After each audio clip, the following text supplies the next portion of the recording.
Sometimes you reach a point in life where you're not chasing dreams anymore.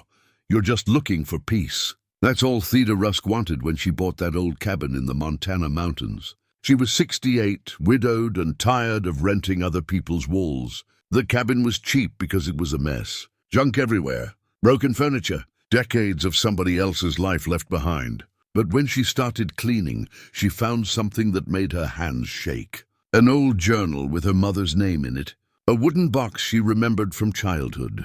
Maps of places she'd never been but somehow recognized. The cabin wasn't just old, it was hiding something, and it had been waiting for her.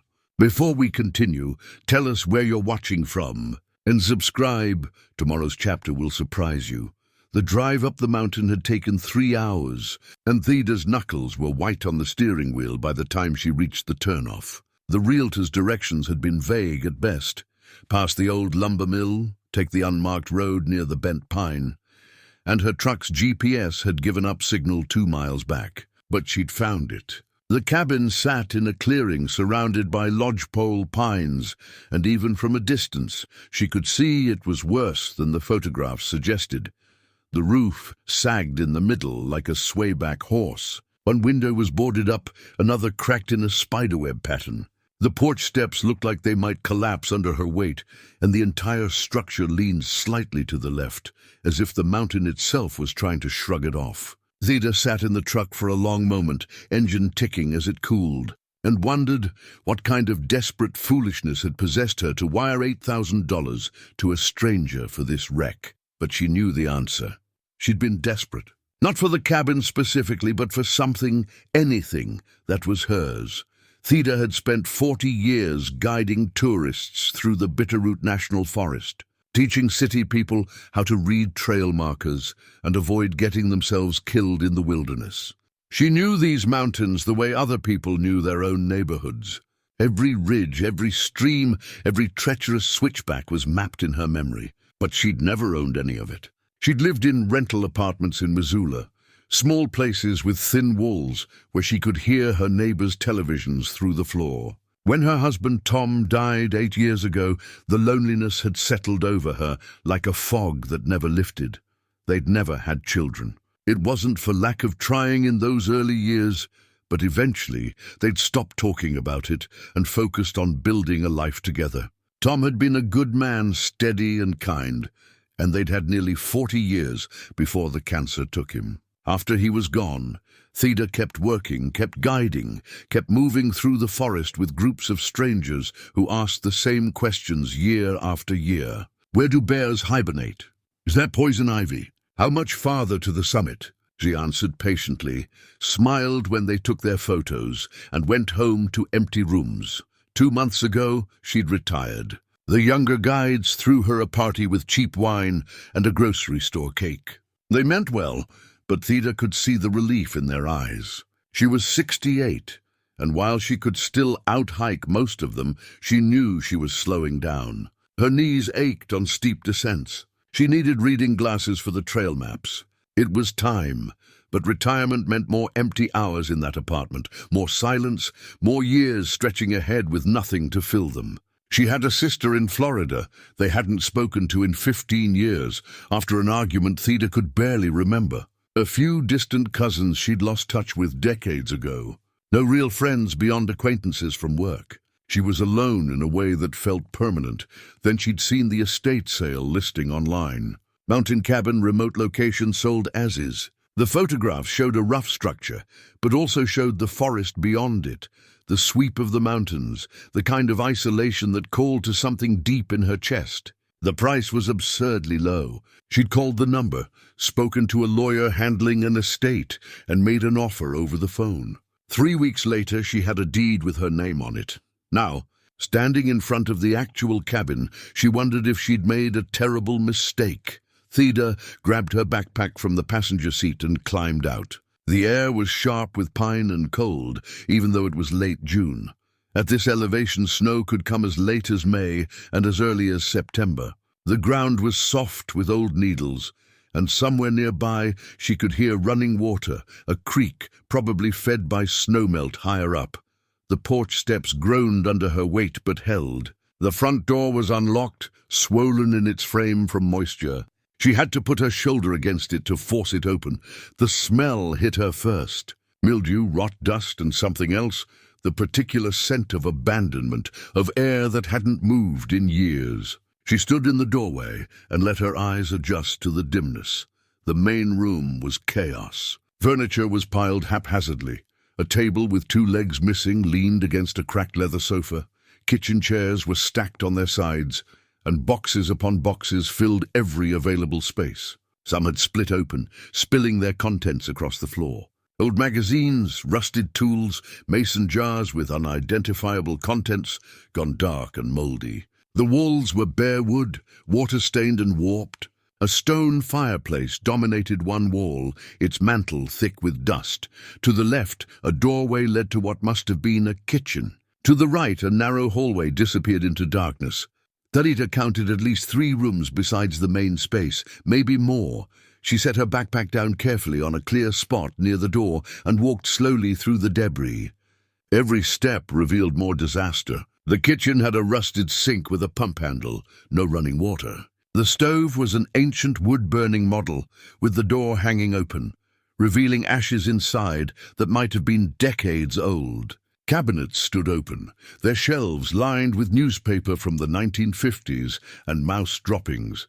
The bedrooms were worse. One was completely impassable, packed floor to ceiling with what looked like clothing, boxes, and broken furniture. Another had a bare mattress on a metal frame, the fabric torn and stained. The third room, the smallest, was relatively empty except for a child's dresser and a rocking chair with a broken runner. The whole place felt like a museum of someone else's abandoned life. Whoever had lived here had left in a hurry or died and left everything to rot. The estate lawyer had been vague about the previous owner, saying only that it had been in foreclosure, and the county had finally processed the sale after years of legal complications. Theda stood in the middle of the main room and felt something unexpected, not despair, but a strange sense of recognition. She couldn't explain it. She'd never been here before, never even been in this part of Montana. But something about the place tugged at her memory, like a word on the tip of her tongue. She shook off the feeling and went back outside to get the rest of her supplies from the truck. She'd brought everything she'd need for a week: sleeping bag, camp stove, water jugs, food, cleaning supplies, tools.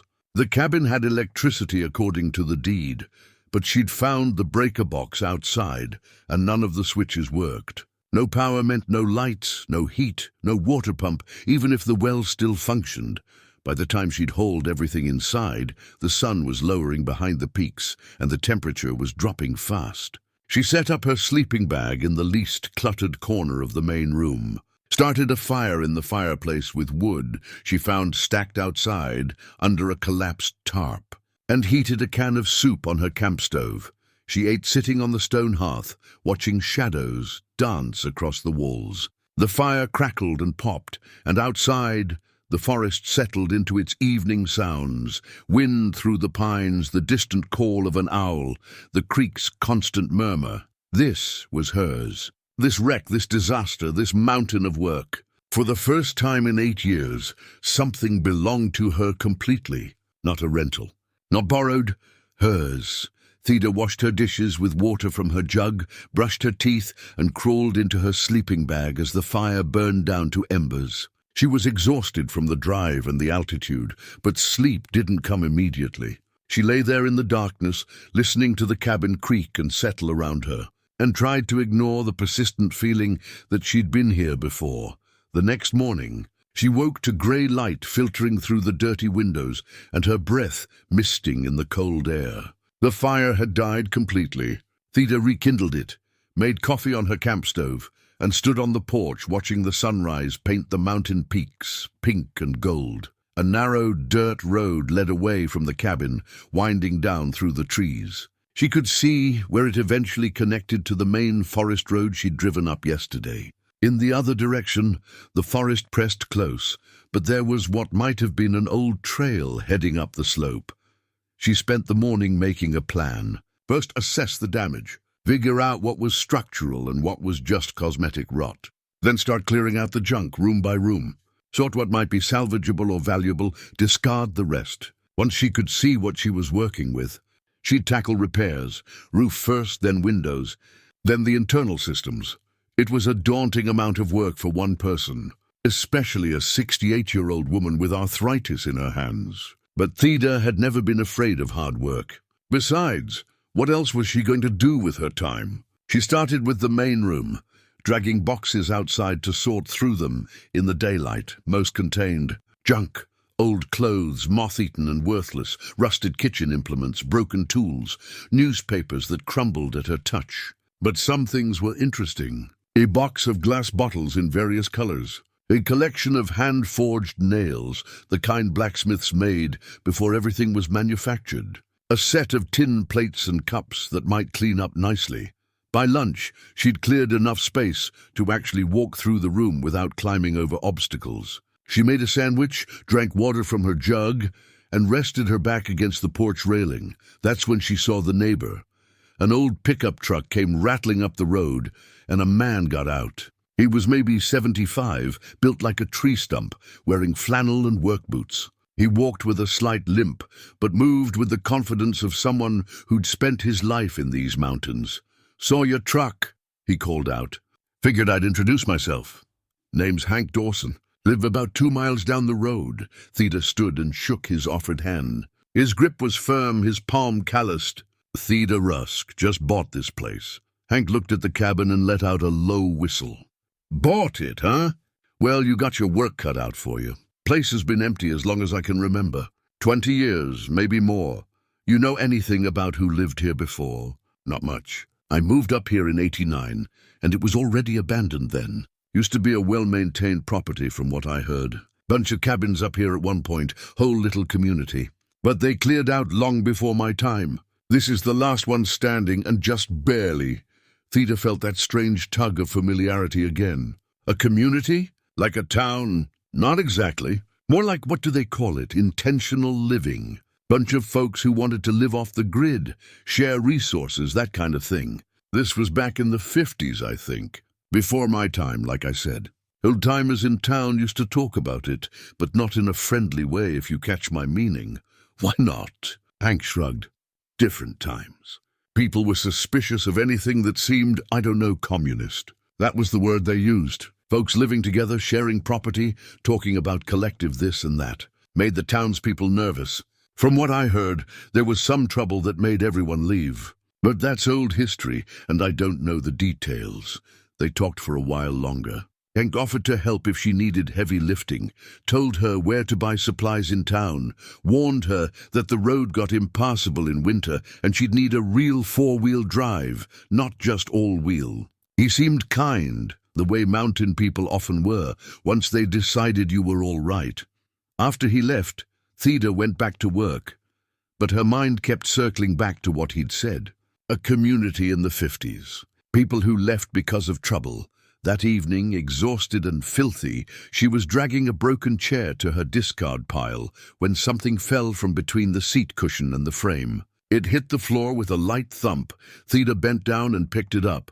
It was a photograph, faded and bent at the corners. The image showed a young woman, maybe 25 years old, standing in front of this cabin. She could tell by the stone fireplace visible through the window behind her. The woman was beautiful in a wholesome, natural way, with dark hair pulled back and a shy smile. She wore a simple dress and was holding something in her hands. Theda squinted, a locket on a chain. Theda's breath caught. She knew that locket. She'd seen it as a child. Her mother had worn it sometimes, usually tucked under her shirt where no one could see it. She flipped the photograph over. On the back, in faded pencil, Eloise, summer 1952. Eloise was her mother's first name, though she'd gone by Louise for as long as Theda could remember. And 1952 was 2 years before Theda was born. Theda stood in the gathering darkness, holding the photograph in her shaking hands, and understood with sudden clarity why this place felt familiar. Her mother had lived here. Theda didn't sleep that night. She sat by the fire with the photograph in her lap, staring at her mother's young face, trying to reconcile this image with the woman she'd known. Her mother had been quiet, careful, someone who never talked about the past. Theda had always assumed there was nothing to tell, that her mother's life had started when she met Theda's father, that everything before was simply ordinary and unremarkable. But this photograph told a different story. Her mother had lived in Montana, in this cabin, 2 years before Theda was born, and she'd never mentioned it, not once in 68 years. As dawn broke, Theda made coffee and began searching the cabin with new purpose. If her mother had lived here, there had to be more. More photographs, more evidence, something that would explain why this part of her life had been hidden. She started in the main room, moving methodically through the remaining boxes and furniture. She found old newspapers from 1951 and 1952, advertisements for products that no longer existed, recipes clipped from magazines. She found mason jars with rusted lids, hand tools with wooden handles worn smooth by use, a box of candle stubs melted together into a waxy mass. But nothing personal. Nothing that told her who had lived here or why. She moved to the kitchen, pulling out drawers that had swollen shut, checking behind cabinets, feeling along the backs of shelves. Mouse droppings scattered as she worked, and the dust made her cough. But she kept searching. In the smallest bedroom, the one with the child's dresser, she found a loose board in the corner where the wall met the floor. It wasn't obvious, but when she knelt down to examine the baseboard more closely, she saw that one section had been cut and fitted back into place. The wood was slightly different in color, as if it had been handled more than the surrounding boards. Theda worked her fingers under the edge and pulled. The board came away easily, revealing a hollow space between the wall studs. Inside was a book. She pulled it out carefully. It was a journal, hand-bound with a leather cover worn soft with age. The pages were yellowed but intact, filled with handwriting in faded blue ink. Theda's hands trembled as she opened it to the first page. The entry was dated May 15th, 1951, and it began, "We arrived at the property today. Garrett says it's everything we dreamed of." I want to believe him. Theda's throat tightened. The handwriting was her mother's. She recognized it from birthday cards and grocery lists, from the careful script that had labeled jars of preserves and written notes for the milkman. But the words were unfamiliar, speaking of dreams and arrivals and someone named Garrett. She sat on the dusty floor and began to read. The early entries were optimistic, full of hope and excitement. Her mother wrote about the collective, 7 families who'd pooled their resources to buy land in the mountains. They wanted to build a self-sufficient community, away from the pressures of modern society, where they could live simply and raise their children in nature. Garrett was mentioned frequently, always with affection, sometimes with a tenderness that made Theda's chest ache. "Garrett and I walked to the ridge today," one entry read. "He showed me where he wants to build our cabin, where we'll plant the garden, where our children will play someday. I've never been so happy." Theda flipped through the pages, watching months pass. The entries documented the building of the cabins, the planting of crops, the arrival of the other families. Her mother wrote about communal dinners, about shared workdays, about children running through the forest. She wrote about Garrett with a love so evident it bled through every line. But there was no mention of Theda's father, the man who'd raised her, whose name was on her birth certificate, who died when Theda was 30. He didn't exist in these pages. As Theda read further, the tone of the entries began to shift. Small complaints appeared, disagreements about resources, tension between families, worries about money. Then larger concerns crept in. By late 1952, her mother was writing about people from town coming around, asking questions, taking photographs. She mentioned FBI agents visiting, asking about political affiliations, about who they knew, about what they believed in. "They're calling us communists," one entry said. "We're not political. We just want to be left alone. But Garrett says it doesn't matter what we are. It matters what they think we are. He's worried. We all are." The entries became sporadic after that. Weeks would pass between them, and when her mother did write, the words were clipped anxious. References to the investigation and the pressure appeared frequently. Then in March 1953, a longer entry. "Paul confronted the agents today. It turned into a shouting match. Garrett tried to calm everyone down, but Paul was drunk and angry and wouldn't listen. The agents left, but they said they'd be back. Everyone is frightened. Some families are talking about leaving. Garrett insists we should stay, that we have rights, that they can't force us out. But I don't know. I'm 3 months along now, and I'm afraid of what this stress is doing to the baby. Theda stopped reading. She read that line again. 3 months along. March 1953. She counted backward. That would make the baby her due in the fall. But Theda's birthday was January 1954. She was that baby. Her hands shook as she continued reading. The next several pages were missing, torn out roughly, so that only ragged edges remained. When the entries resumed in January 1954, the handwriting was different, rushed, almost frantic. They came back. There was a confrontation. Paul is dead. They're saying he pulled a gun, that it was self-defense, but I don't know what to believe. Garrett was arrested. The others have scattered. I can't stay here. I can't let them find the baby. I have to go. The next entry was dated a week later. I'm leaving today. Garrett is still in custody. They say they'll release him, but I can't wait. I can't risk them taking her. I've hidden everything I can. Maybe someday she'll find this place. Maybe she'll understand. I'm sorry, my darling girl. I'm so sorry. That was the last entry. Theda sat in the silence of the abandoned cabin, holding her mother's journal, and felt her entire understanding of her life crumble. Her mother had lived here with a man named Garrett. She'd been pregnant with Theda here. Something terrible had happened. A death, arrests, the collapse of the community, and her mother had fled. The man Theda had called father her whole life wasn't her father.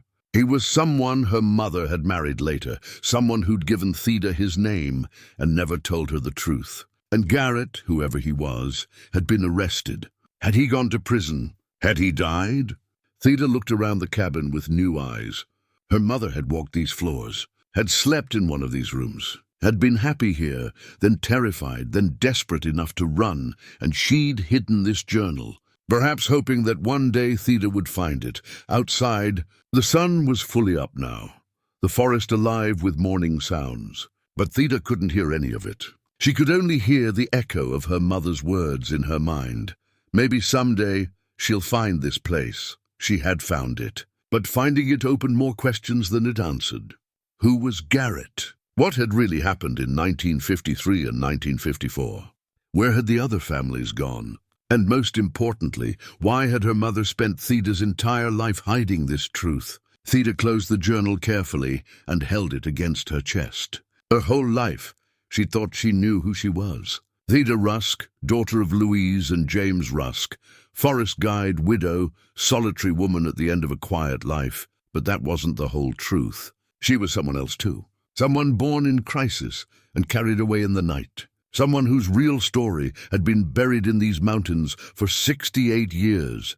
She stood slowly, her knees protesting. The cabin suddenly felt different. Not just abandoned, but haunted by secrets. Her mother's secrets. Her own secrets. Things she hadn't even known she needed to discover. Theda looked at the journal in her hands and made a decision. She would find out what happened here. She would learn the full truth, whatever it took. She owed it to her mother. She owed it to herself. And somewhere in the back of her mind, a small voice whispered she owed it to Garrett too. Whoever he was, wherever he was, if he was still alive at all, Theda spent the rest of the day reading and rereading the journal, trying to extract every possible detail. Her mother's handwriting, so familiar yet describing an unfamiliar life, filled her with a strange combination of grief and anger. Why had she been lied to? What would have been so terrible about telling Theda the truth? But even as she asked these questions, she thought about the entries describing federal agents, investigations, a man shot dead. Perhaps her mother had reasons. Perhaps the lies had been protection, not betrayal. By evening, Theda had studied every page, including the blank ones at the back where her mother had never written. She'd examined the torn-out pages, wondering what had been so dangerous or painful that it needed to be destroyed. She'd traced her fingers over her mother's words about Garrett, trying to imagine the man who'd clearly been loved so deeply. As darkness fell and she lit the lantern, something slipped out from between the back pages of the journal.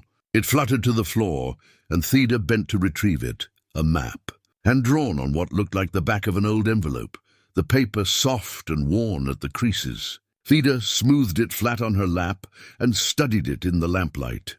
The drawing showed terrain she recognized, the ridgelines, the creek, the general topography of this part of the mountains. Several locations were marked with small X's and symbols she didn't immediately understand. A circle, a square, a triangle.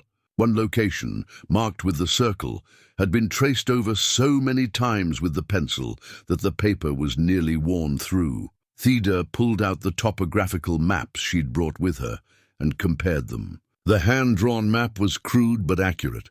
She could identify the landmarks, match them to real locations. The cabin where she sat was clearly marked, and the other symbols, she counted 5 of them, were scattered across the mountains within a few miles radius. What were these places? Other cabins where the collective members had lived? Places where they'd hidden things? Meeting spots. She turned the map over, hoping for some notation, but the reverse side was blank except for an address that had been partially obliterated by water damage. She could make out Bozeman and what might have been a street number. Theda set the map aside and let her mind work through what she knew. Her mother and Garrett had been part of a group attempting to build a self-sufficient community. They'd faced investigation and persecution. Something violent had happened that scattered everyone. Her mother had fled with infant Theda, hidden her past, and built a new life with a man who wasn't Theda's biological father. And this map suggested there were places, significant places, that her mother had wanted to remember, or wanted someone to find. The locations circled in red ink pulled at Theda's attention. Whatever that place was, it had been important enough to mark emphatically.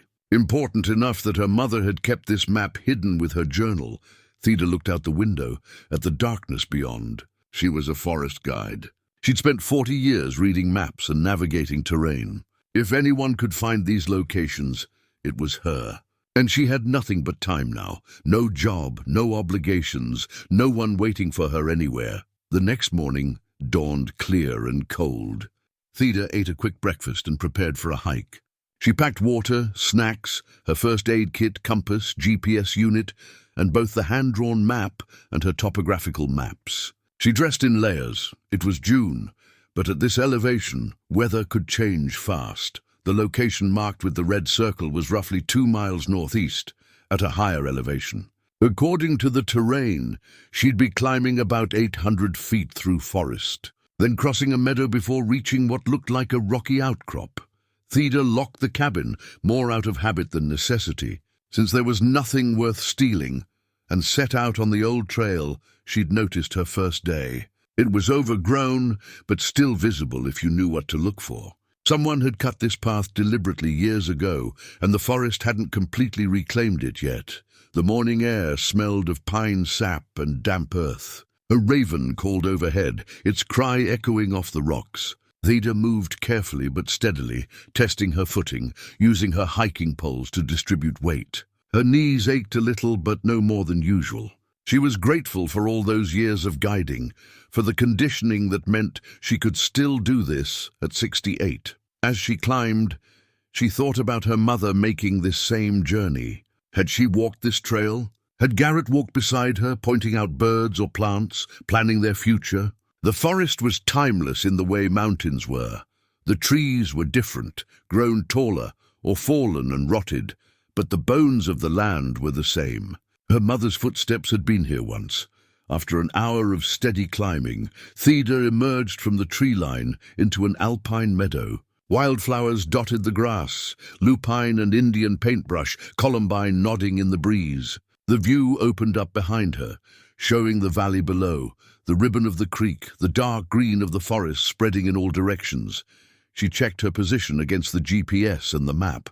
The marked location should be another quarter-mile ahead, near the rock formation, visible at the far end of the meadow. Theda crossed the open ground, her boots swishing through the grass. Grasshoppers jumped ahead of her path.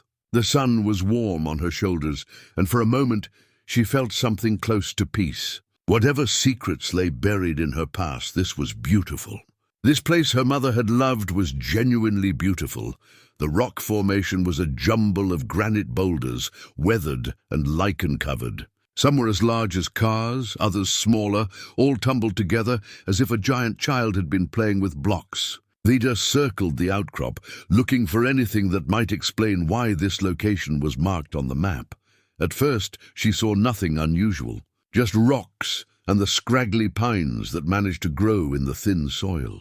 But then, tucked between two large boulders, she noticed a space, not quite a cave, more like a sheltered crevice. She had to crouch to see into it properly. Something was there.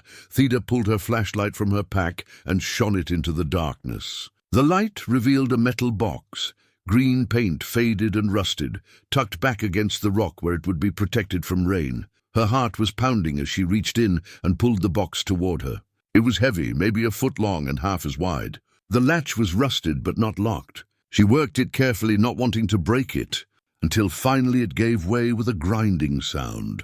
Inside, wrapped in oilcloth that had partially degraded, was a bundle of papers. Theda lifted them out carefully. The oilcloth crumbled at her touch, but the papers inside were surprisingly well preserved. She unfolded them in the sunlight. Letters. A stack of letters, maybe 20 or 30, tied together with string that had gone brown and brittle with age. The top envelope was addressed in careful script. My dearest E.E. for Eloise. Theda's hands shook as she untied the string and opened the first letter. The date was June 1951, and it began. My darling, I'm counting the days until we can be together in our own home. The cabin is nearly finished. I've been working dawn to dusk, wanting everything perfect for you. It was signed simply, All My Love. G.G. for Garrett. Theda sat on the ground, the letters spread in her lap, and began to read about a love story she'd never known existed. Her mother and Garrett's courtship told in his words. Their dreams and plans, their hopes for the future, their deep and obvious devotion to each other. As she read, the man who was her biological father slowly came into focus. Not a name in a journal, but a real person. Someone who built cabins with his hands, who loved the mountains, who wrote to her mother with a tenderness that made Theda's throat tight. Someone she'd never known. Someone she'd never been given the chance to know. Theda spent the afternoon on the mountainside, reading through the letters. They painted a picture of a romance that had blossomed during the planning of the collective. Garrett and Eloise had met in Bozeman in 1950, both attending meetings for people interested in alternative living arrangements. He'd been a carpenter by trade, she a schoolteacher. Both were idealistic. Both wanted something different from the conventional life offered by post-war America. The letters documented their growing love alongside their growing plans for the mountain community. Garrett wrote about the land they'd found, the other families joining them, the vision of a place where people could live simply and cooperatively. He wrote about building their cabin with his own hands, about the garden they'd plant, about the children they'd have someday. I want at least 3, he'd written in one letter. Maybe 4.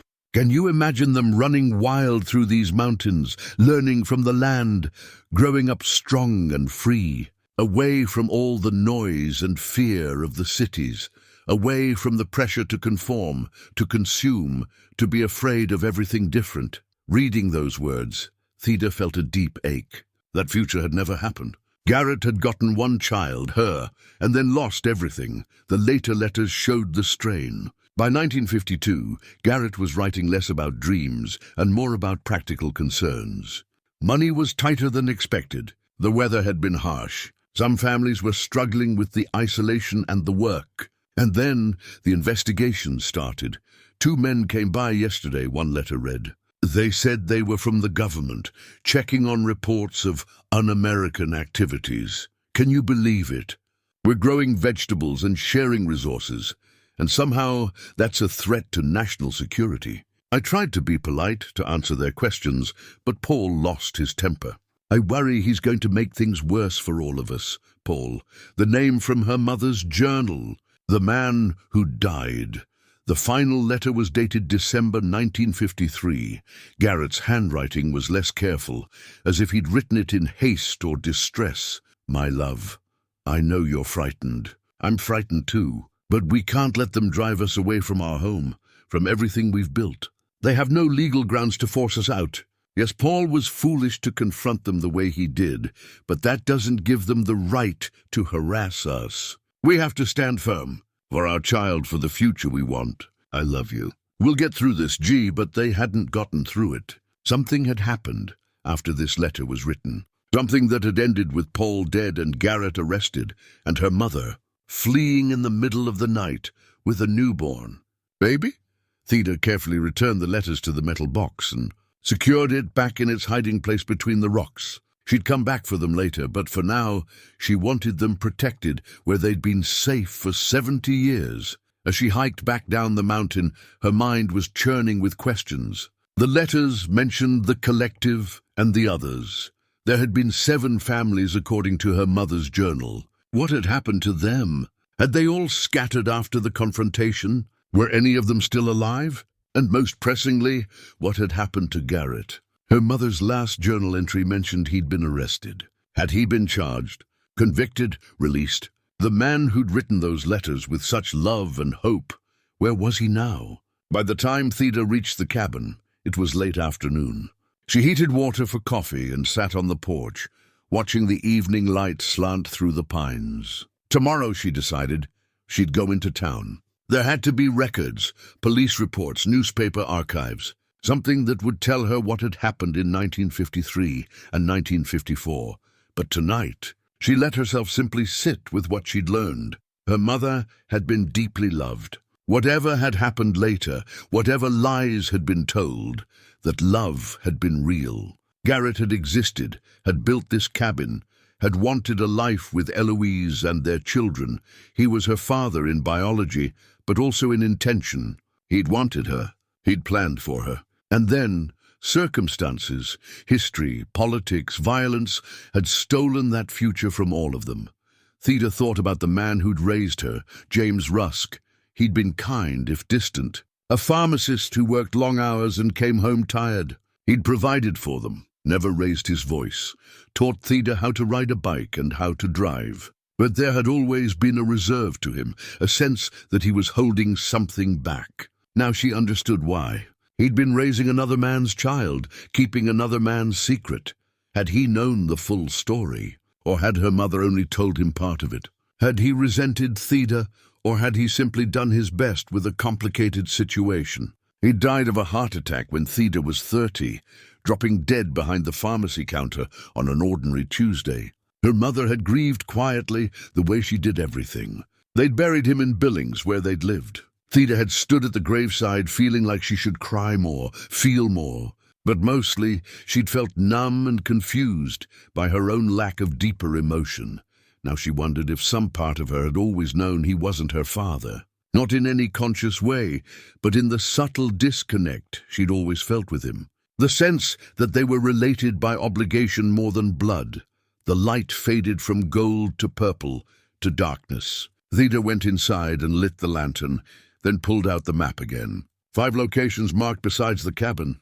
She'd found the first today, the metal box with the letters. What would she find at the others? The next morning, Theda drove into town. The nearest community was Millbrook, about 30 miles down the mountain, on roads that got progressively better as she descended. It was a small place, the kind of town that existed because it always had, not because there was any compelling reason for it now. A main street with a post office, a diner, a hardware store, a gas station. A few side streets with houses. That was about it. The library was a single room attached to the town hall, staffed by a white-haired woman who introduced herself as Phyllis and seemed delighted to have a visitor. Most folks just use the internet now, she said. But we keep the archives. Never know when someone might need them. What are you looking for? Newspaper records from the early 1950s, Theda said. Specifically anything about a community in the mountains, maybe around 1953 or 1954. Phyllis's expression shifted, became more guarded. Oh, you mean the commune? Was that what they called it? That's what everyone called it. Bunch of people went up there thinking they'd live off the land, share everything, be one big happy family. Didn't work out that way. She paused. Why are you asking? You doing research or something? Something like that, Theda said. I bought property up there. The old cabin. I'm curious about its history. Huh. Phyllis studied her for a moment, then seemed to make a decision. Well, the newspapers are on microfiche. Let me show you how to use the reader. The machine was ancient, temperamental, and Theda had to adjust the focus constantly. But Phyllis had pointed her to the right time period, and within an hour, Theda had found what she was looking for. The headline was from January 15th, 1954. Mountain community member killed in federal investigation. Theda's hands were steady as she read, but her chest felt tight. The article described how federal agents, investigating reports of subversive activities, had visited a property in the mountains where several families had established a collective living arrangement. An altercation had occurred. A man named Paul Hendricks had been shot and killed. The agents claimed self-defense, stating Hendricks had drawn a weapon. Several members of the community had been taken in for questioning, including a Garrett Henry. Garrett Henry. There was his full name.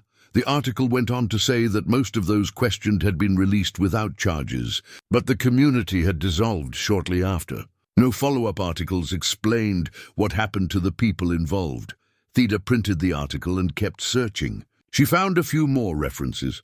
Letters to the editor arguing about whether the government had overreached. An editorial warning against radical elements in the community. A brief notice that the property had been sold off in parcels, but nothing about Garrett specifically. No record of charges, no trial, no imprisonment. He'd just vanished from the historical record. Theda thanked Phyllis and walked out into the bright afternoon, the printed articles in her bag. She stood on the sidewalk, trying to decide what to do next. A voice behind her said, "You're asking about the old collective." Theda turned. An elderly man sat on a bench outside the hardware store, weathered face shaded by a baseball cap. He was watching her with sharp, intelligent eyes. "I am," Theda said. "I remember it," he said. "I was just a kid, but I remember. My father was one of the agents involved." He paused. "Name's Robert Kane. If you want to know what really happened, I can tell you. Though it's not a pretty story." Robert Kane invited Theda to the diner for coffee, and they sat in a corner booth while he told his story. He was in his late 70s, he said, which meant he'd been about 10 years old when the events at the collective unfolded. His father had been an FBI agent assigned to the local field office during the McCarthy era, a time when suspicion fell on anyone who seemed different or unconventional. They were terrified of communism back then, Robert said, stirring sugar into his coffee. The Soviet Union had the bomb. Korea was happening. Everybody saw threats everywhere. And then you had this group of people up in the mountains, living together, sharing property and resources. To folks in town, that looked like communism, plain and simple. But it wasn't political, Theda said. They just wanted to live differently. Didn't matter. Somebody reported them.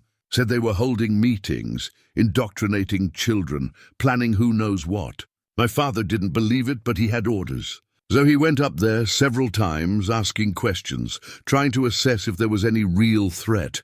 And was there? Robert shook his head. No, they were just people trying to grow their own food and raise their kids. But one of them, Paul Hendricks, he had a temper and a drinking problem. Every time my father and his partner came around, Paul would get confrontational, shouting about rights and freedom and government overreach. He wasn't wrong, mind you, but he wasn't helping his cause either. What happened the day he died? Robert's expression grew somber. My father didn't talk about it much, but when I got older he told me some. They'd gone up to serve some kind of formal notice. I don't even think it was anything serious, just paperwork saying the investigation was ongoing. But Paul was drunk. He started yelling, got in my father's face. When they tried to leave, Paul followed them out to their car. He did have a gun, that part's true, an old hunting rifle. My father said Paul never actually pointed it at them, just had it in his hands, but his partner got spooked and fired. So it was an accident? Depends on how you define accident. Was it deliberate murder? No. Was it necessary? My father didn't think so. But it happened, and Paul was dead, and there were consequences. Theda wrapped her hands around her coffee cup. What kind of consequences? They arrested everyone who was there, brought them in for questioning. Most were released after a few days, but they used the opportunity to make it clear that the collective wasn't welcome. Threatened more investigations, audits, child welfare visits. The message was, "Leave or we'll make your lives hell." Robert paused. My father hated it. He thought they were decent people who didn't deserve that treatment. But he was following orders. Different times. One of the men who was arrested, Theda said carefully, was named Garrett Henry. Do you know what happened to him? Robert thought for a moment. That name sounds familiar. I think he was held a little longer than the others, because he'd been the one organizing the collective, the main contact. But he wasn't charged with anything. They let him go after a couple weeks. He looked at her curiously. Why are you asking about him specifically? He built the cabin I bought, Theda said, which was true, if incomplete. I'm curious about the people who lived there. Robert nodded slowly. Well, I can tell you that most of them left the area entirely, scattered to different states, trying to get away from the stigma. Some changed their names. My father kept track of a few of them over the years, felt guilty about his part in it. He tried to apologize to some of them later, but most didn't want to hear it. They talked for a while longer, and Robert gave Theda his phone number in case she had more questions. As she drove back up the mountain, Theda's mind was working through what she'd learned. Garrett had been released. He hadn't been imprisoned, hadn't been convicted of anything. So what had happened to him? Why hadn't he found Eloise and Theda? Or had he tried and failed? Back at the cabin, Theda resumed her methodical search. Now she was looking for anything related to the collective. Any documentation that might tell her more about the other families or about Garrett himself. In a locked cabinet in the kitchen, she had to pry it open with a screwdriver.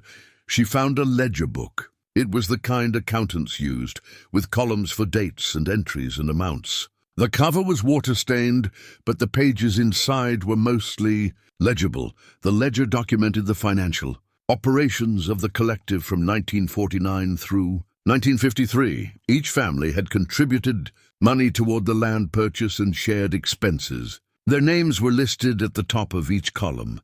Henry, Hendricks, Morrison, Fisher, Wu, Kowalski, Stone. Theda traced her finger down the Henry column. Garrett Henry had contributed substantial amounts. Initial land purchase, building materials, tools. Next to his name in parentheses it said, and Eloise Brennan. Her mother's maiden name. Theda studied the other names. These were the families who'd been part of the collective. The people who'd lived here, worked together, had their dreams crushed by paranoia and politics. She wondered where they were now, if any were still alive, what stories they could tell. The ledger showed regular contributions through 1952, then sporadic entries in 1953, then nothing. The final entry was dated November 1953. Final distribution of remaining funds.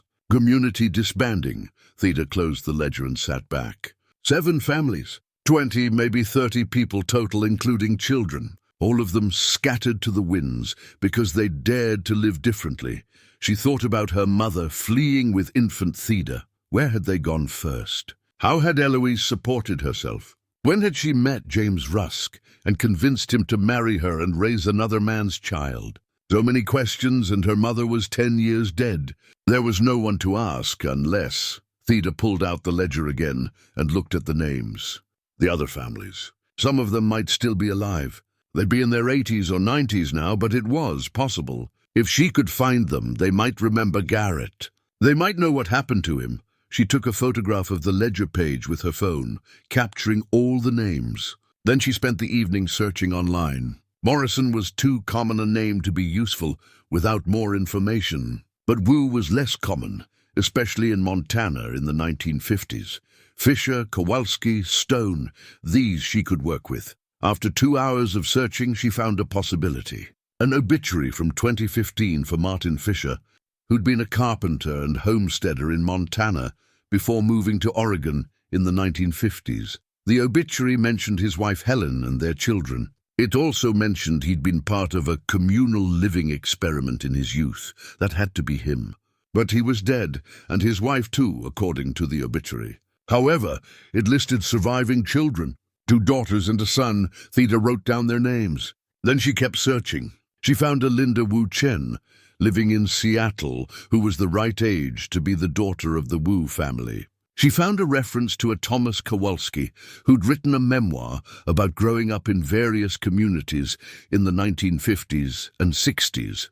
These were threads. Thin, fragile threads connecting her to the past, to people who'd known Garrett, who might remember what happened after the collective fell apart. The next day, Theda started making phone calls. She reached the son of Martin Fisher, who was polite but wary. Yes, his father had been part of a mountain community. No, he didn't remember much about it.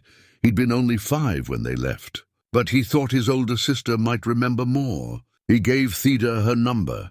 The sister, Catherine, was in her late 70s and living in Portland. When Theda called and explained what she was looking for, there was a long silence. "I haven't thought about that place in decades," Catherine finally said. "We weren't supposed to talk about it. After we left, my parents made it clear that chapter of our lives was closed. They were afraid of being blacklisted, of having trouble finding work. So we just pretended it never happened. But you do remember it?" Theda asked. "Oh, yes. I remember the cabins and the forest and running wild with the other kids. I remember Garrett. He was kind, taught us how to identify animal tracks. And I remember Eloise. She was going to be my teacher once they set up the school. She was pregnant that last year." Catherine paused. "I remember the night the agents came. My parents packed us up so fast. We were in the car within an hour, driving away. I looked back and saw the lights, heard the shouting. I had nightmares for years. Do you know what happened to Garrett?" Theda asked, her voice barely steady. "I know he was arrested. My father tried to keep track of everyone for a while, but people scattered so thoroughly. Garrett, I think I heard he stayed in Montana. But I don't know where or what he did. I'm sorry. That's all I remember. It was something at least. Garrett had stayed in Montana. He hadn't run away to another state. That narrowed the search, made it more possible that Theda could find some trace of him. She thanked Catherine and made more calls. Linda Wu Chen remembered very little. She'd been only 3 when her family left. Thomas Kowalski's memoir had been published by a small press and was out of print, but Theda ordered a used copy online. Each conversation gave her small pieces. The collective had been genuine, idealistic, doomed by the times. Garrett had been respected, seen as a natural leader. Eloise had been well-liked, gentle, kind to the children. And their love had been obvious to everyone. No one knew where Garrett was now, or if he was even still alive, but Theda was determined to find out. While waiting for Thomas Kowalski's memoir to arrive, Theda continued exploring the cabin. She'd moved into the smallest bedroom now, the one where she'd found her mother's journal, and was slowly making it habitable. She'd cleared out the broken furniture, scrubbed the floor, replaced the cracked window pane. It wasn't much, but it was starting to feel like a real room rather than a storage space. One afternoon, she decided to tackle the attic. Access was through a hatch in the ceiling of the hallway, and she had to use a stepladder to reach it. The hinges were rusted, and she had to work carefully to get it open without breaking anything. The smell of dust and old wood washed over her as she climbed up. The attic was low-ceilinged, forcing her to crouch, and hot from the sun beating down on the roof. Light filtered through gaps in the boards, creating stripes of brightness in the dimness. The space was full of boxes and cast-off items, just like the rest of the cabin. But these seemed more personal somehow. Children's things mostly. Small clothes folded and stored away. A box of toys, wooden blocks, a rubber ball gone flat, a doll with one arm missing. A stack of children's books, their pages yellowed and brittle. Theda sat on the dusty floor and went through the items carefully. These belonged to the children of the collective. She could imagine them playing here, the sounds of their laughter echoing through the cabin. All of them would be in their 70s now, scattered across the country, carrying memories of this place, whether they spoke of them or not. In one box, she found a hand-carved wooden horse. It was beautifully made, smooth and detailed, with a real horsehair mane and tail. On the bottom, someone had carved, "For Gabriel, Christmas 1952, love, GHGH, Garrett Henry." Theda held the toy carefully, imagining Garrett carving it during long winter evenings, probably by the fireplace downstairs, making something beautiful for a child. Gabriel must have been one of the collective children. The gift had been made with skill and care. She set the horse aside to take downstairs. It deserved better than being forgotten in the attic. As she continued sorting, she found a woman's hairbrush with long dark hairs still tangled in the bristles. A man's pipe, the wood worn smooth by handling. A wedding photograph in a simple frame. Not her mother and Garrett, but another couple, young and happy, standing beneath a tree. On the back, someone had written, "Rachel and Martin, June 1947. The Fishers, perhaps. Martin Fisher, whose obituary she'd found. Each item was a small window into lives that had been lived here. Real people with hopes and dreams and ordinary daily routines. People who'd been driven away for daring to be different. Theda spent hours in the attic, documenting everything with photographs, organizing items into categories, trying to build a complete picture of the collective's life. She found more toys, more clothes, a box of handwritten recipes, a collection of pressed wildflowers, a child's drawing of the cabin with stick figures arranged in front of it. The drawing was labeled in careful adult handwriting, "Our Family," by Gabriel Fisher, age 6. So Gabriel was Martin and Rachel Fisher's son, the boy who'd received the carved horse. Theda wondered where he was now, if he remembered this place at all. As the afternoon waned and the attic became too hot to work in comfortably, Theda climbed back down. She was dirty and sweaty and exhausted, but also oddly satisfied. She was piecing together a story that had been deliberately buried, giving form to memories that people had tried to forget. That evening, sitting on the porch with a glass of water, she saw Hank Dawson's truck coming up the road. He parked and got out, holding a casserole dish wrapped in a kitchen towel. "My wife heard you were up here fixing the place up," he said. "Thought you might like a hot meal." "It's her pot roast. She makes extra on Sundays." Theda was touched by the gesture. "Thank you. Tell her I appreciate it." They sat on the porch steps together, and Theda found herself telling him about her research. Not everything. She wasn't ready to reveal her personal connection yet, but the basics about the collective and what she'd learned. Hank listened thoughtfully. "You know," he said, "when I first moved up here in '89, there was an old fellow who had a place about 5 miles north. Lived alone, kept to himself mostly.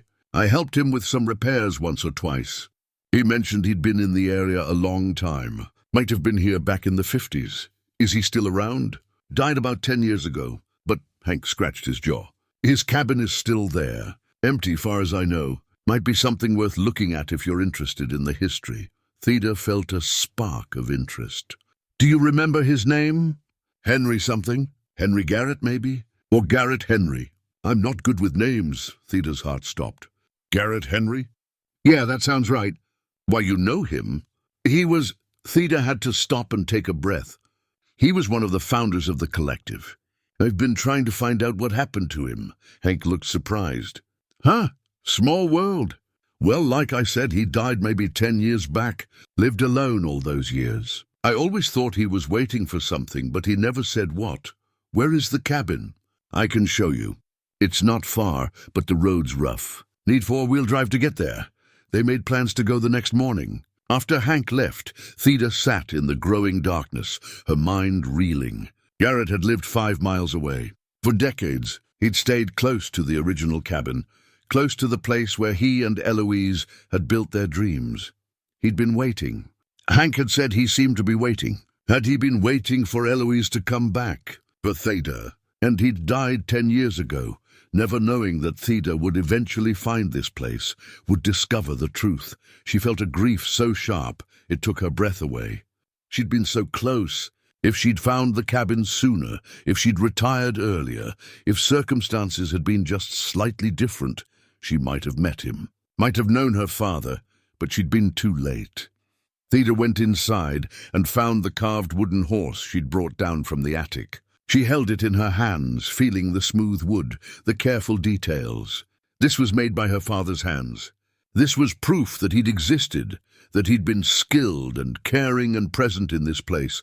It would have to be enough. The next morning, Hank picked her up in his truck, and they drove north on a barely visible track that wound through dense forest. Twice they had to stop to move fallen branches out of the way. Finally, they emerged into a small clearing. The cabin here was smaller than Theda's, just one room by the looks of it, but it was in better condition. The roof was intact, the walls straight. Someone had maintained it, at least until fairly recently. I helped him fix the roof about 15 years ago, Hank said. He was getting too old to do it himself. Stubborn old guy, didn't like accepting help, but he knew when he needed it. They walked up to the door. It was locked, but the wood was old, and when Hank put his shoulder into it, the frame gave way with a crack of splitting wood. Inside, the cabin was tidy. Sparse, but tidy. A bed with blankets folded precisely. A table with one chair. A wood stove. Shelves lined with books and a few personal items. Everything was covered in dust, showing that no one had been here in years. But what caught Theda's attention was the wall opposite the door. It was covered in photographs, dozens of them pinned up in neat rows. And in the center, larger than the others, was a photograph of Eloise holding a baby. Theda walked forward slowly, her vision blurring. The photograph was old, the colors faded, but it was clear enough. Her mother looked young and frightened and beautiful, and she was holding infant Theda wrapped in a blanket. Someone had written on the white border at the bottom, "Eloise and Theda, February 1954. Around this central image were other photographs. Eloise alone, smiling shyly at the camera. Eloise and Garrett together, his arm around her waist. The cabin, Theda's cabin, in its original state. The collective members gathered for what looked like a celebration. Children playing in the meadow. This was a shrine. Garrett had lived here for decades, surrounded by memories of the life he'd lost. Theda reached out and touched the photograph of her mother holding her. This was proof that Garrett had known about her, had seen her at least once before everything fell apart. He'd kept this image for 70 years. "You all right?" Hank asked from behind her. "That's my mother," Theda said, her voice thick. "In the photograph." "That's me as a baby." There was a long silence. Then Hank said quietly, "Then Garrett was your father." "Yes." Hank didn't ask for explanations, didn't press for details. He just stood there respectfully while Theda cried, looking at the wall of photographs, at the life her father had preserved in pictures, because that was all he'd had left. After a while, Theda began to look through the cabin more carefully. There wasn't much. Garrett had lived simply, with few possessions. But in a drawer of the small table, she found a stack of papers, letters. Dozens of letters, all addressed to Eloise Brennan or Eloise Rusk at various addresses, all returned unopened, stamped "Return to Sender" or "Addressee Unknown." He'd tried to find her. For years he'd tried, and every attempt had failed. Underneath the letters was a small velvet box. Theda opened it with shaking hands. Inside was a silver locket on a delicate chain, the same locket from the photograph. Eloise's locket. The one Theda had seen her mother wear sometimes as a child. She opened the locket. Inside were two tiny photographs. One showed Garrett as a young man, handsome and hopeful. The other showed Eloise, radiant and young. And in the tiny space where people usually kept a lock of hair, there was a wisp of dark baby hair. Theda's hair, on the inside of the locket, engraved in script so small she had to squint to read it. "All my love, all my life. G." Theda closed her hand around the locket and let the grief wash through her. Her father had loved them both until the day he died. He'd never stopped searching, never stopped hoping, and he died alone, 5 miles from where it all began, still waiting. Over the next week, Theda moved between the two cabins, slowly transferring Garrett's belongings to her own place. The photographs, the letters, the personal items, everything that told the story of his life. She felt like an archaeologist, carefully excavating a life that had been lived in solitude and longing. Hank helped her, understanding without being told that this mattered deeply. They didn't talk much as they worked. Sometimes silence was the only appropriate response to such profound sadness.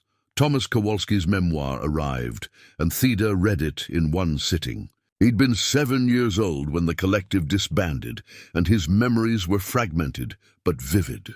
He described the mountain community as a paradise that lasted 3 years and died in a single night. He wrote about the adults' idealism, the children's freedom, the genuine attempt to create something different, and he wrote about Garrett.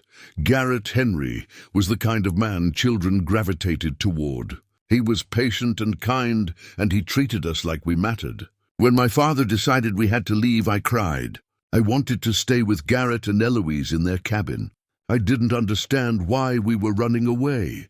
The memoir didn't provide any new, factual information, but it gave Theda a fuller sense of who Garrett had been. A good man, a man who'd wanted to build a better world, and had been crushed by forces beyond his control. 10 days after finding Garrett's cabin, Theda was back at her own place, working on repairs to the porch. She'd gotten the electricity working. The problem had been a tripped breaker and some corroded wiring she'd been able to fix. Having lights made the cabin feel more livable. She was measuring boards for the porch rail when she noticed a loose floorboard near the entrance. It wasn't just loose. It looked deliberately placed, like it had been removed and replaced many times. The nail holes were worn, the wood around them compressed. Theda worked the board up carefully. Underneath, in the gap between the joists, was a small metal tin. Her heart was racing as she pulled it out. The tin was rusty but sealed tight. She had to use a screwdriver to pry it open. Inside was a folded piece of paper protected by a plastic bag. And beneath that, another document. Theda opened the plastic bag and unfolded the paper. It was a letter dated September 1960. In her mother's handwriting. "My darling Theda," it began. Theda sat down hard on the porch steps and kept reading.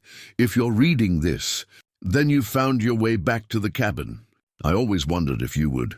I left this here just in case, even though I hoped you'd never need it. By now, you've probably found my journal and Garrett's letters. You know the truth about where you were born and who your real father is. I imagine you're angry with me for the lies. You have every right to be. I want to explain, though I doubt any explanation will be enough. When I fled the cabin with you in February of 1954, I was terrified. Paul Hendricks was dead. Garrett had been arrested. The FBI agents made it clear that they were watching all of us, that our children could be taken away if we were deemed unfit parents. Communism was the scariest word in America, and we'd been labeled communists.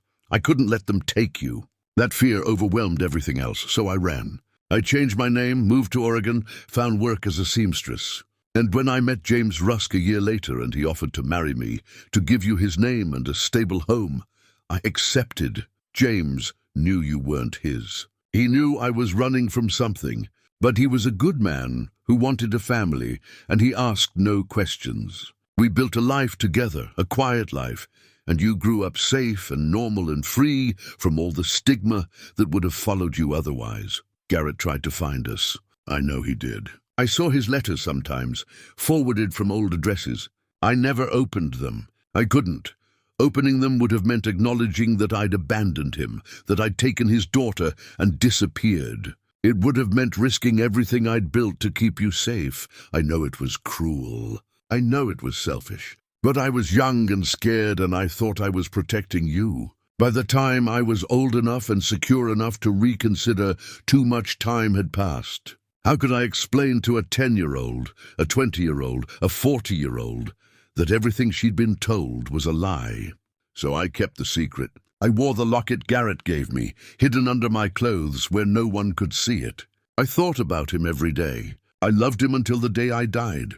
But I loved you more, and I chose what I thought was best for you. I bought this cabin back in 1985 when it came up for sale.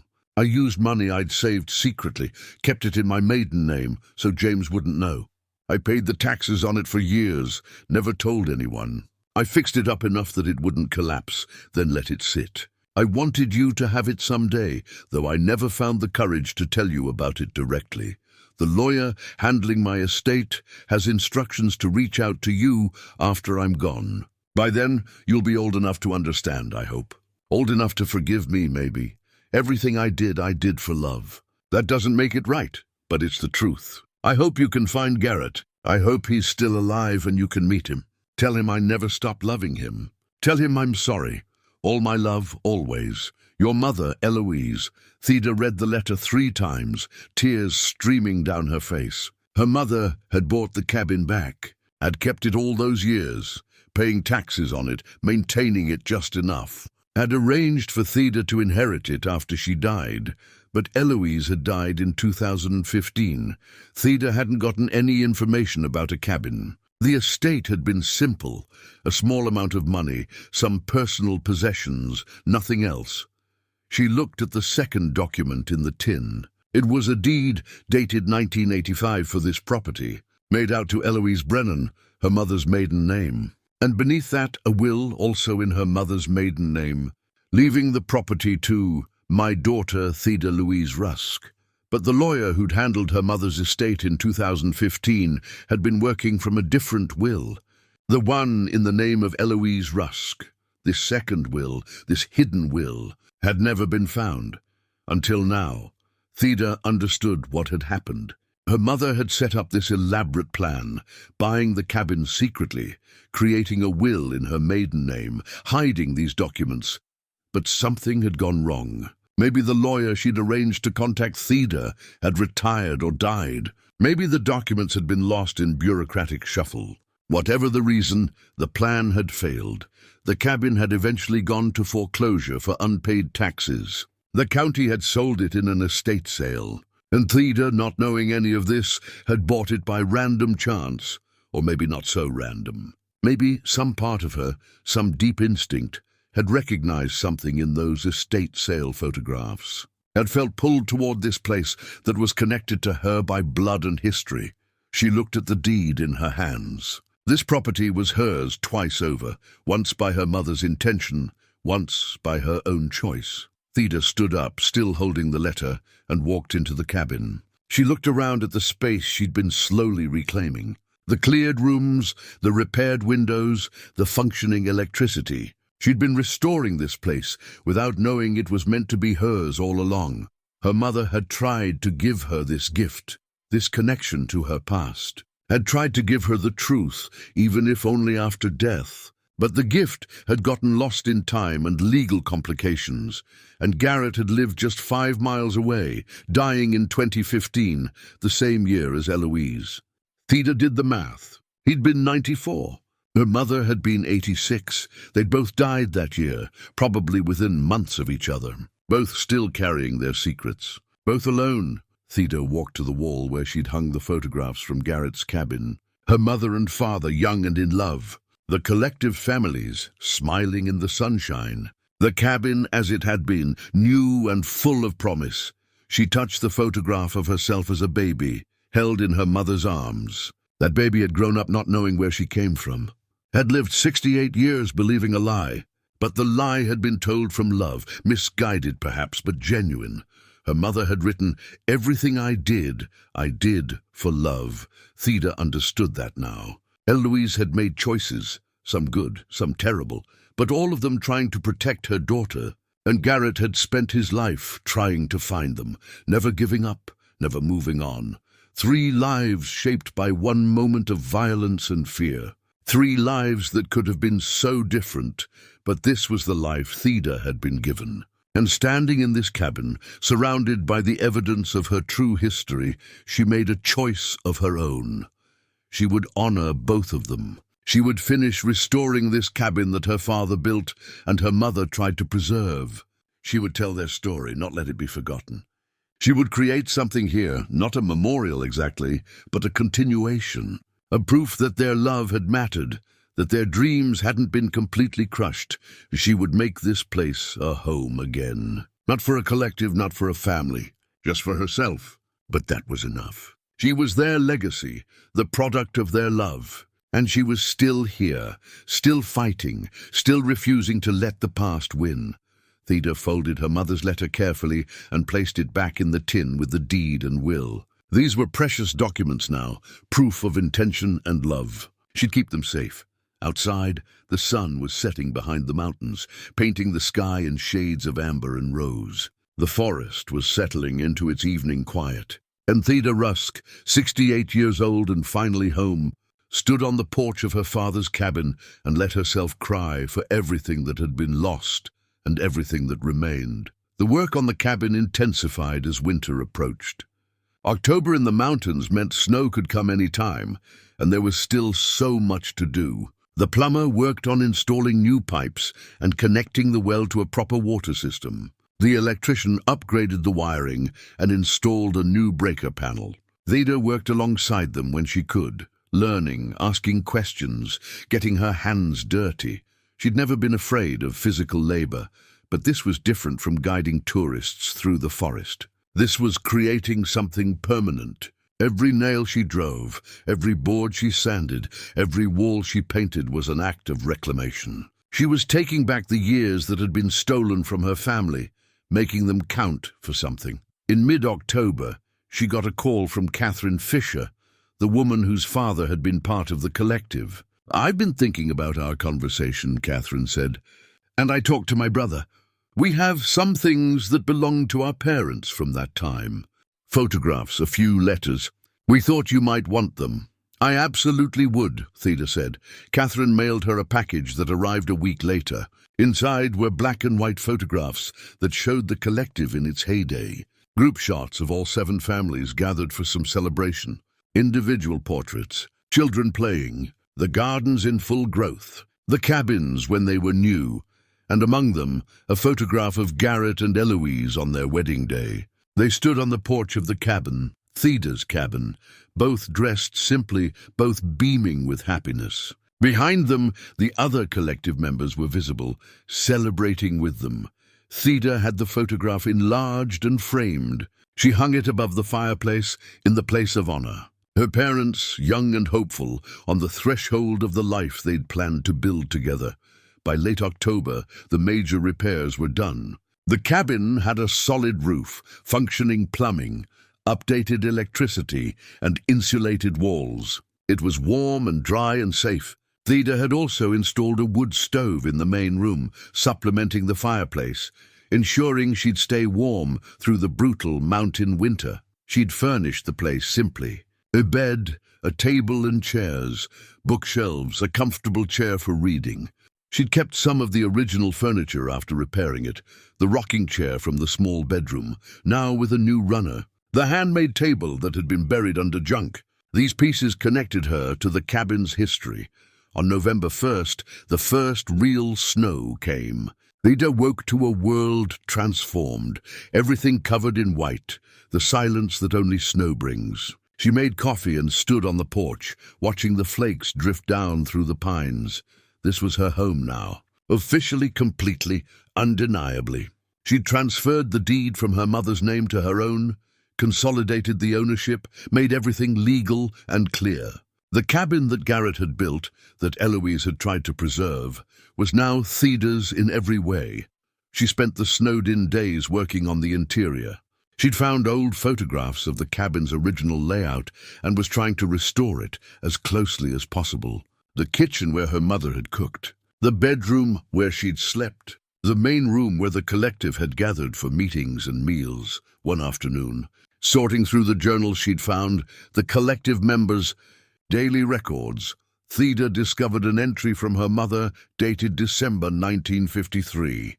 It was written in the margin of someone else's journal.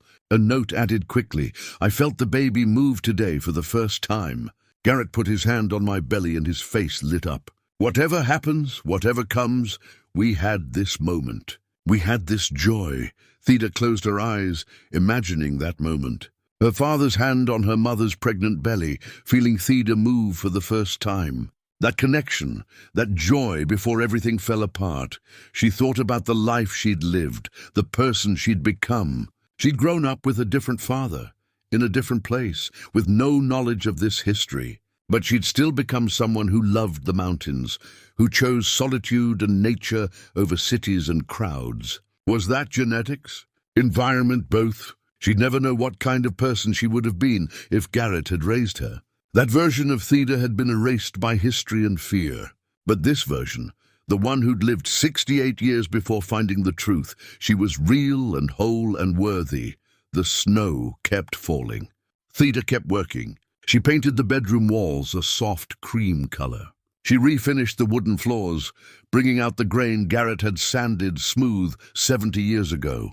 She hung curtains she'd sewn herself, learning the skill from online videos, determined to do as much as possible with her own hands. In the evenings, she sat by the fire and read through the collective members' journals, learning about their daily lives. The small triumphs and frustrations, the hopes and disappointments.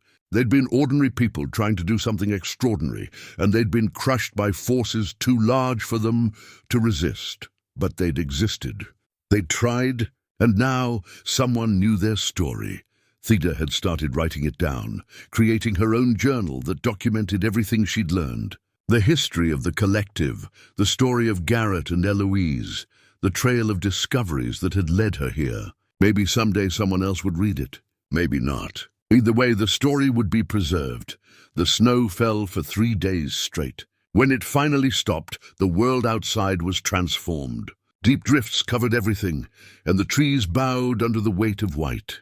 Theda strapped on snowshoes and went outside, breathing in the clean, cold air. She was home. For the first time in her life, she was truly home. December brought deeper cold and more snow, but also something unexpected. The Valenzuela family invited Theda to Christmas dinner. Then Martha and Hank asked if she'd like to join them for New Year's Eve. The isolation Theda had sought was still there when she wanted it, but it was balanced now by connection. She wasn't alone, unless she chose to be. On Christmas morning, Theda woke early and made herself coffee. She'd hung a small wreath on the door, more as acknowledgement of the season than from any deep holiday spirit. But as she sat by the fire, she found herself thinking about the Christmas of 1952. Her parents had been here in this cabin, celebrating. Garrett had carved the wooden horse for little Gabriel Fisher. The collective families had gathered, probably in this very room, sharing whatever feast they'd managed to prepare from their stored supplies and preserved food. They'd been building something. Not just cabins and gardens, but a community, a different way of living. And for a while, it had worked. Theda pulled out the wooden horse from where she kept it on the mantel. She ran her fingers over the smooth wood, the carved details, the horsehair mane that had survived 70 years. This was made with love, with skill, with hope for the future. She decided to try to find Gabriel Fisher. She'd found his father's obituary, knew his sisters were still alive. Maybe Gabriel was too. After Christmas, she searched online and found him. Gabriel Fisher, now 78 years old, living in California. She found a phone number and called, her heart pounding. A man's voice answered, slightly wary. "Hello? Is this Gabriel Fisher who lived in Montana as a child?" Theda asked, a pause. "Yes, who's calling?" "My name is Theda Rusk. I bought a cabin in the Montana mountains that used to belong to the collective your family was part of. I found something that I think belongs to you." Another pause, longer this time. "The collective. God, I haven't thought about that place in decades. What did you find?" "A wooden horse, hand-carved, with your name on it. A Christmas gift from 1952. She heard him take a sharp breath. "The horse. Garrett made that for me. I had to leave it behind when we fled. I cried about that horse for months. My parents wouldn't let me go back for it. They talked for over an hour." Gabriel remembered the collective vividly. The freedom of running through the forest, the kindness of the adults, the sense of safety and community. He remembered Garrett as a gentleman who taught him how to carve wood. He remembered Eloise as someone who'd read to the children and taught them about plants. It was paradise, he said. Until it wasn't. The night we left, I'll never forget it. My father woke us up, said we had to go immediately. We left everything. I looked back and saw Paul's body covered with a sheet. I had nightmares for years. Theda told him about the cabin, about what she'd learned, about her own connection to the place. Gabriel was silent for a long moment when she explained that she was Garrett and Eloise's daughter. "You're their child," he said finally. The baby, we knew Eloise was pregnant. Is Garrett? He died in 2015, same year as my mother. I'm sorry. He was a good man. The best, really. He didn't deserve what happened to him. Gabriel paused. Would you send me the horse? I'd like my grandchildren to have it. I'd like to tell them the story. Of course, Theda said. But there's something else. I've been documenting the collective's history, writing down everything I've found. Would you be willing to share your memories? For the record, yes, Gabriel said without hesitation. Someone should know the truth. Someone should remember them as they really were, not as the town made them out to be.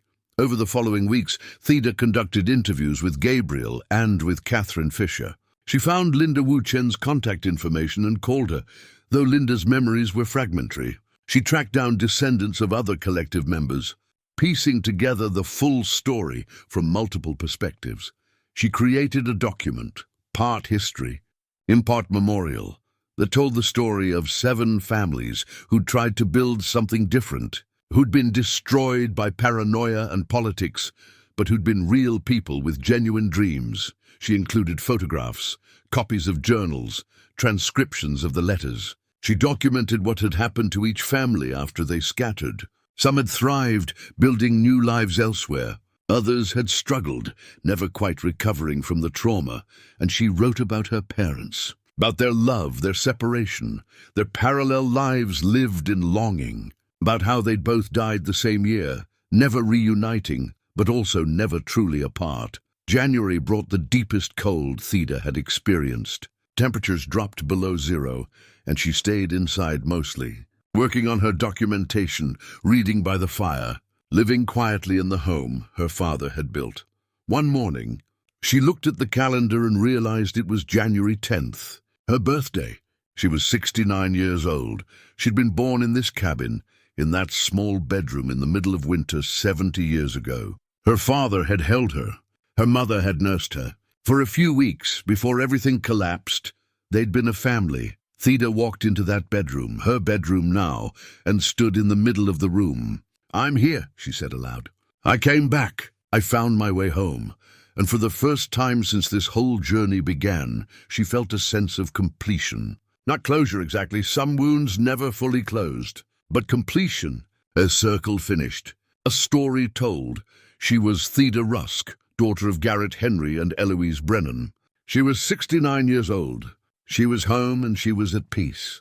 Spring came late to the mountains that year, but when it finally arrived, it came with an abundance that took Theda's breath away. The snow melted slowly, revealing earth that had been hidden for months. Wildflowers pushed up through the dead grass. The creek that ran past the property swelled with snowmelt, rushing and loud. Birds returned, filling the forest with sound.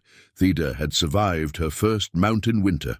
There had been days when she couldn't open the door because of snowdrift, when the temperature stayed below zero for a week straight, when she'd wondered if she'd made a terrible mistake. But she'd survived. More than that, she'd thrived.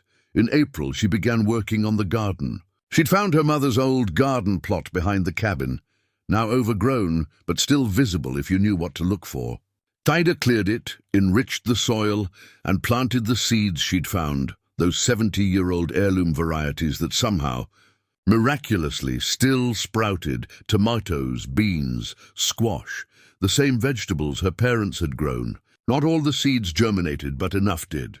It felt like a miracle, like time folding back on itself. Seeds from 1952, planted in 2025. By the daughter who'd been born between those years, she also planted new things. Lettuce and carrots and herbs. Flowers along the porch, cosmos and zinnias that would bloom all summer.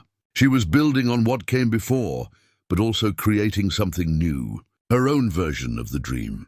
In May, Gabriel Fisher came to visit. He flew to Montana and rented a car, and Theda met him at the cabin.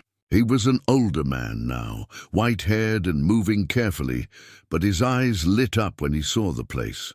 It's smaller than I remember, he said, smiling. But then, everything is smaller when you're grown up. They walked the property together. Gabriel showed her where the other cabins had stood, just foundations now, barely visible through the undergrowth. He showed her the tree where they'd hung a tire swing, the rock where they'd played King of the Mountain, the creek where they'd caught crawdads. "We were happy here," he said. "For a little while we were genuinely happy." Theda gave him the wooden horse. He held it carefully, tears running down his weathered cheeks.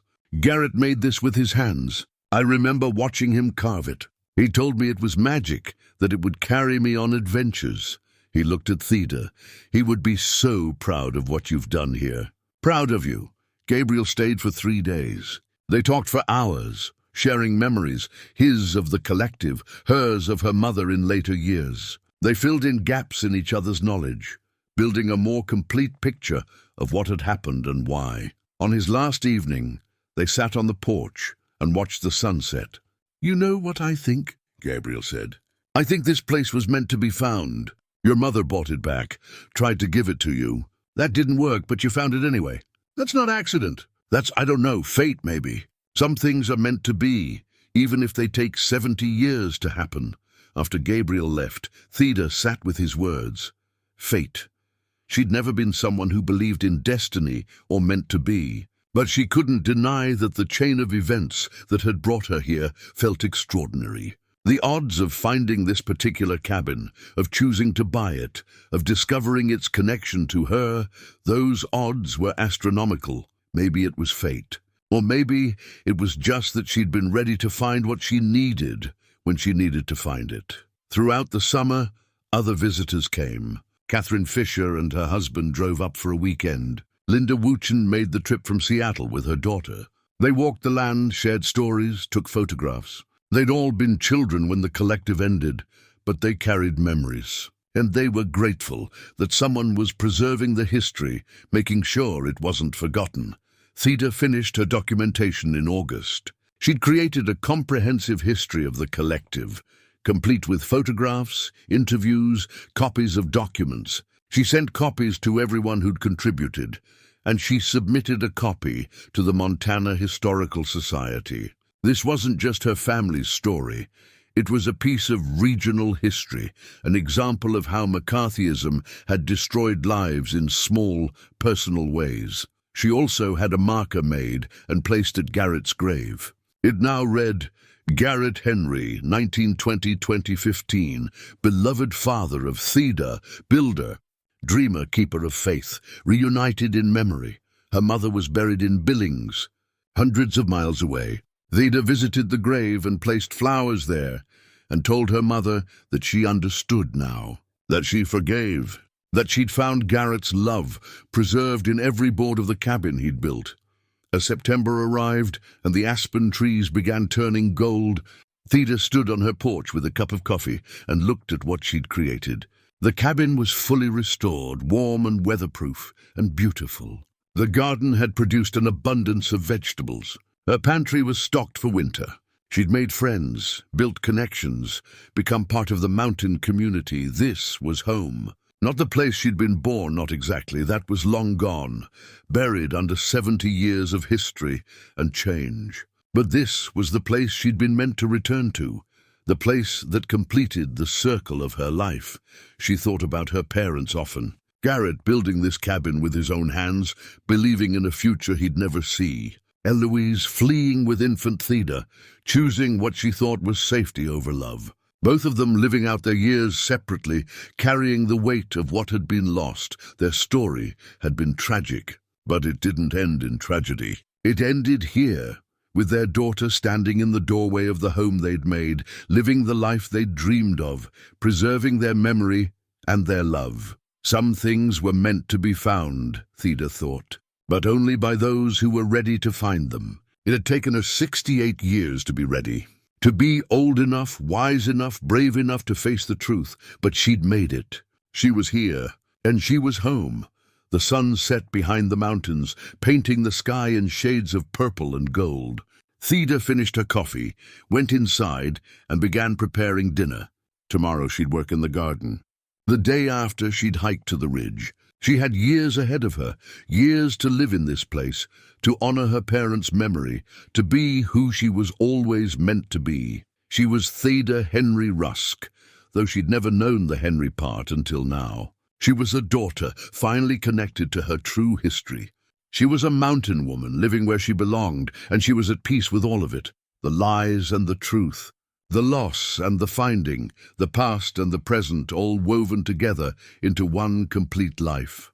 Some stories end in darkness, but this one ended in light, in a cabin in the Montana mountains, with a woman who'd spent a lifetime lost, finally finding her way home.